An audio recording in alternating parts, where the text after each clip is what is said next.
Okay, so thank you for the invitation. Without further ado, let's begin. So I would contend that there are really two key questions in deep learning that we don't understand today. And the first one is we know that these are very large models, millions of weights trained on many millions of data. The loss function is also non-convex in both the weights and the inputs.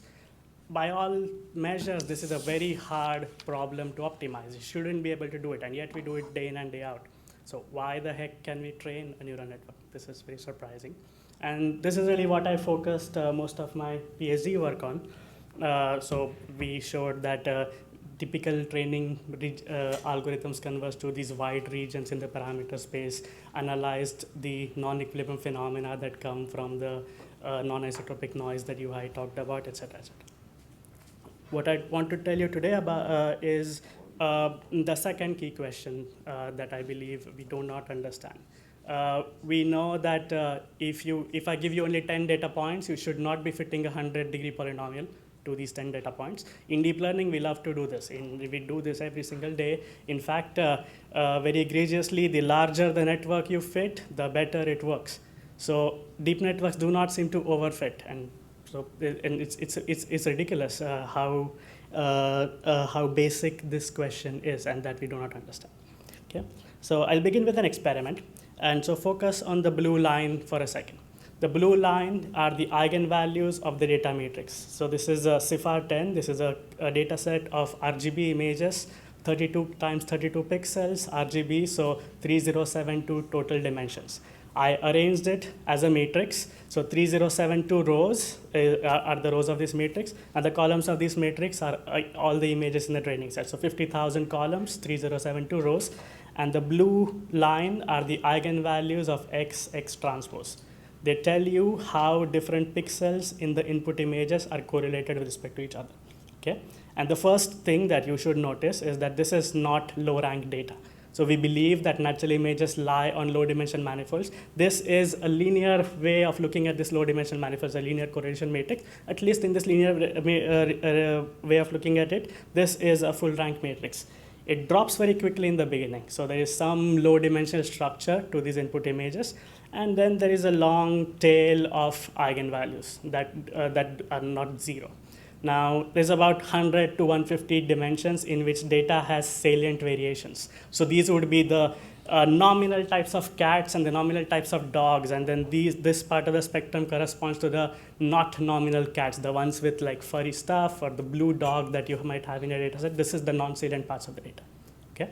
And another striking thing to notice is that the smallest eigenvalue is 8 orders of magnitude smaller than the largest eigenvalue. So I've normalized this to 1, the blue line. And so it's really like a very large eigenspectrum, but then there is many dimensions of this eigenspectrum where stuff don't change too much. Okay? Now, the orange line is are the eigenvalues of the Fisher information matrix of a network that was trained on these images. So this is a large network with 3 million weights, convolutional with all bells and whistles, etc. The Fisher information matrix measures how quickly the output of a model changes when I perturb the weights. You can think of it as the Hessian of the log likelihood function. Okay, so it tells you how the network makes predictions. The Fisher information matrix has a spectrum that basically follows the spectrum of the data. Now, focus on what I'm saying for a second. So if you do linear regression, the Fisher information matrix for linear regression is identical to XX transpose. So the orange line and the blue line should be identical for linear regression. What I'm showing you is that for neural networks, they're pretty damn close. And we call such spectra sloppy, and you will see why in a bit. The reason we call them sloppy is that there is a huge number of eigenvalues, and they're distributed uniformly over this exponentially large range. I can focus on the small eigenvalue for a second. This corresponds to an eigenvector, which is a combination of the weights of a network. And I can fiddle with these weights by many, many orders of magnitude without changing the output of the function much. These are the null directions. These are the flat directions that I was talking about, for instance. This is a very fundamental fact about statistical model that is being fit on the data set. Okay? The Fisher information matrix is the metric of the statistical manifold in information geometry. So these are the directions in which the model does not do much. There is a strong structure in the beginning where the model is making most of its predictions. And the way to understand this is that we have noticed that every single data set that we have played with has a spectrum that decays with a nice slope like this. There are data sets that you can cook up which don't decay, and the Fisher information matrix always seems to follow the same trend. If the data matrix decays uniformly or has eigenvalues that are distributed uniformly over a large scale, the Fisher matrix also has eigenvalues that are distributed uniformly over a large scale. Yeah? When you say uniformly, you mean exponential? Yeah, so uniformly over a logarithmic scale, exponentially on the bare scale. And essentially any which quantity that you can calculate inside the network. So this is, I'm showing you the Hessian, the correlation of activations inside the network, the eigenvalues of the Jacobian of the logit. The logit is just the output, one of the output neurons, take the derivative with respect to the weights. So this is a Jacobian. You can take basically any quantities that you care to calculate. All of them seem to have the same damn shape. Okay. So this is, okay. And this is nothing specific to neural networks. So some of you may have seen such plots from Jim Setna, who is a physicist in Cornell. These are many different problems. So this is a cell signaling network. You can think of a cell signaling network as a system of coupled ordinary differential equations, first order kinetics, which are trying to regulate the output, let's say the enzyme. And the parameters of this model are really the kinetic rate constants or the concentration of protein. So I am allowed to calculate the Fisher information matrix of how much the output changes with respect to the input parameters. Again, the eigenvalues are distributed uniformly over a very large scale. You can take the Ising model. The Ising model is you can calculate the Fisher of the probability distribution of the Ising model with respect to the coupling constants, which would act as the parameters. Again, it is sloppy. In so many models across physics and biology, when data comes from natural processes, you get parametric models that are sloppy. Okay? Here is one way to apply this result. So machine learning theorists like to do the following trick. So they say, give me a model I fitted on the training data set, and I'm going to check how different the model predicts on the test data set. And peg-based theory is one way to do this. So Q is a probability distribution on a hypothesis, weights if you wish to think of it that way. Little e of Q is the validation error of a hypothesis drawn from distribution Q. So you can think of it as some ensemble way of measuring the generalization error. E hat is the training error of this hypothesis. And learning theorists will write down inequalities of the following kind. The test error, which is the probability of you getting an image wrong, it is something less than 1. Less than the training error plus some complexity term. So in this case, the KL divergence is really just a way of saying how many different models does my distribution Q put probability mass on. And one way to understand these results, classically, these are 30-year-old results now, is to say that if I have a very large model class, neural networks are very large models, then I need these many parameters to make sure that this term isn't too large. Now, what happened recently is that people started plugging in numbers. For the first time after 30 years, someone tried to plug in numbers into this inequality, and they noticed that because the neural networks have such a large number of parameters, the complexity term is ginormous. So the left-hand side is, let's say, the test error, maybe 5%, typically even less than that. Training error is typically 0 for these models, but the right-hand side is like 100. So you get absurd inequalities. I know that the left-hand side is less than 1. You don't need a theorem to convince me of that. So this is what people in learning theory call vacuous bounds. The bound makes sense. It is true mathematically as an expression, but it doesn't apply. What we can do is if we assume that the Hessian of a neural network is sloppy, and in this paper we prove under certain conditions that if the input spectrum has a shape like this, then the Hessian and the Fisher information also have a shape like this. If the Hessian is sloppy, we can give an analytical non-vacuous bound for neural networks. So for a 3-layer network, this bound is about 0.38. Nowhere close to tight, but non-vacuous. This is the first time you can calculate an analytical non-vacuous bound on generalization. And what this really means is that it is not as if we need new theory to understand generalization in deep learning. We have existing theory, we just need to apply it in the right way. We need to plug in the right kind of quantities in it. Okay? And it is not even a very complicated calculation. We basically do a second order Taylor series expansion of the right-hand side and then optimize it over Q, or over Gaussians. Okay? For comparison, the VC dimension of this model is about 66 million. So you would get an absurdly large right-hand side. You can play a slightly different game now. So we know that neural network, typical data sets, I tried to convince you that they are sloppy. Atypical data sets is something that you can cook up just by sampling data synthetically. So the x-axis is the slope of the eigenspectrum. Larger the x-axis, larger the slope, smaller the x-axis, flatter the eigenspectrum. Okay? And we played the following game. So we created synthetic data. We created a random teacher model by just fixing weights, and then use the teacher to label this data. This is a very classical thing to do in statistical physics. You label the data using a teacher, and then you fit this data using a student. So T100 means that the teacher had 100 hidden neurons. S10 means that the student only had 10 hidden neurons, okay? And of course, like the student is much smaller than the teacher in this case, but there is only finite amount of data that the student is fitting on, so the student can still fit this data. So these are 20 different experiments. Every point here is one experiment. Every single one of these students has 100% accuracy. It fits the training data that it is given by the teacher perfectly for all these cases, okay? And what I'm showing you here is that if the slope of the eigenspectrum is large, then interpolating don't hurt you. You can happily interpolate your training data without having to sacrifice generalization. If the data is not sloppy, if you're on this end of the spectrum, then you need a lot of parameters, a lot of samples to fit before this term can come down.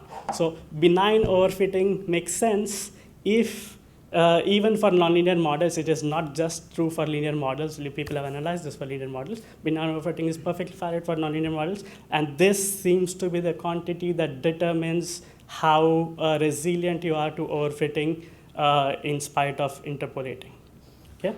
We can do another calculation, which is kind of a nice, yes, yeah. So sorry, I think now I'm not sure which way I had it. So the sloppiness factor of 0 means the eigenvalues Flat. are okay, it's completely flat. Okay. Yeah.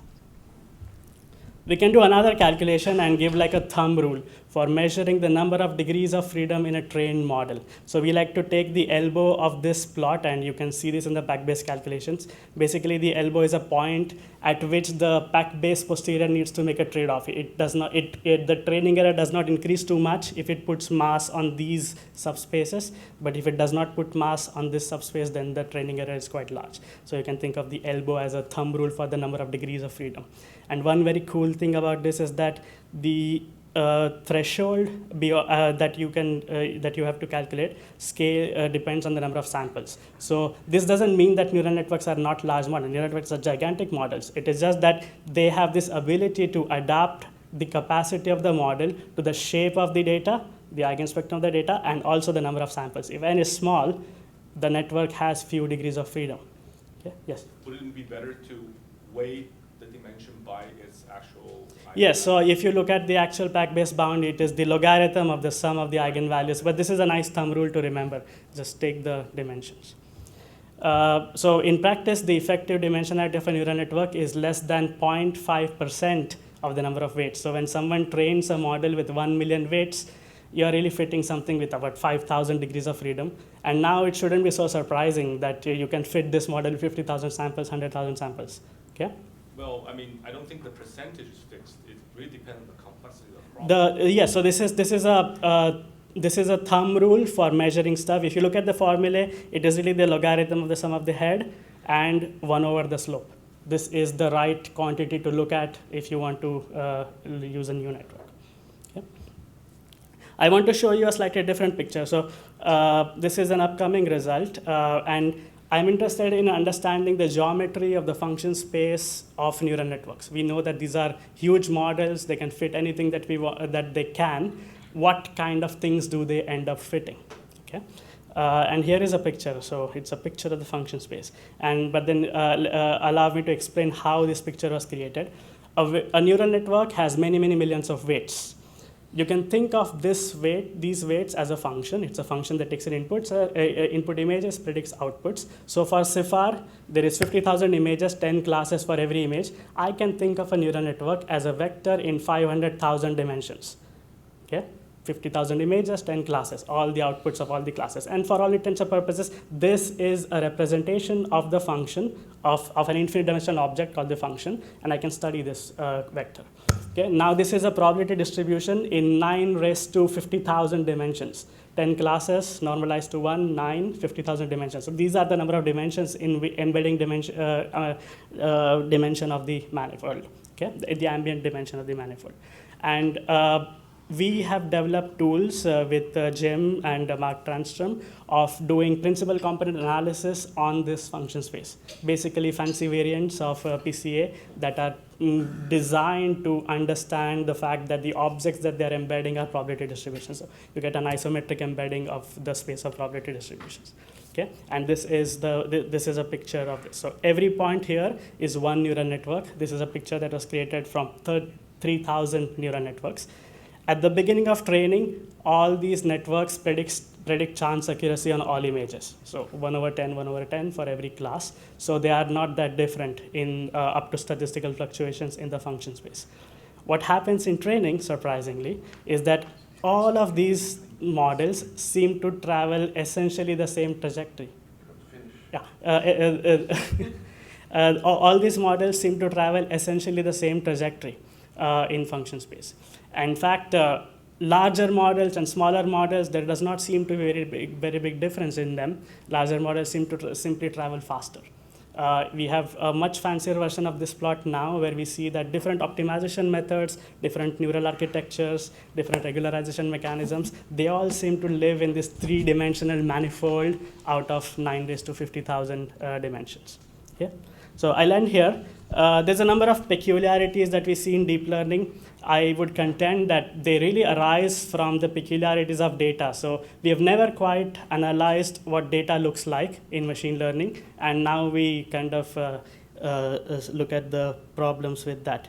And it's remarkable like how simple the structure or how strong the structure in data is. In a sense, we are looking at the fact that there's objects in the physical world and objects were defined so that we could recognize them. And the network simply kind of benefits from the structure that we have created. So the problems that we can learn are perhaps simple and the others we shouldn't be learning. So thank you. Yeah. Thank you. Thank you. We have time for one question, and in the meantime, Fidima can already start to change the computers. It will be great.